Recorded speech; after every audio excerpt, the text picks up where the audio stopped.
আসসালামু আলাইকুম ভিউয়ার্স, এই যে সপ্তাহে বৃহস্পতিবারের বাজার, বড় বাজার, এমন কোনো তরকারি বাদ নাই, সব কিছু আছে।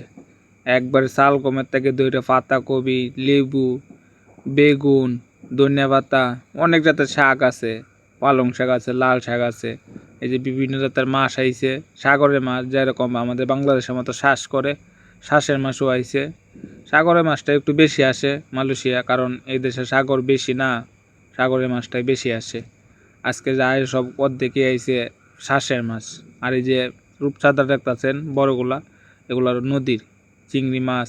এদের চিংড়ি মাছ ভালো লাগে, কিন্তু অন্য অন্য মাছ একটু গন্ধ করে, গন্ধ কারণে আমরা খাইতে পারি না। যেরকম সিলভারে আছে, এই পাঙ্গাস আছে, এরকম মাছ কিছুটা গন্ধ ছাড়া, আর সব মাছে মোটামুটি এমনি গন্ধ করে। এই সাগরের মাছ না, এই কারণেই গন্ধ বেশি করে। তারপরেও কিছু করার নাই, বাজ্যে টাজ্যে সুন্দরভাবে খাওয়ার লাগে। দেখেন সব বাঙালি ভাই, এই দোকানের মাঝে যত বাঙালি ভাই আছে সবাই এই দোকানে আসে বাজার করার জন্য।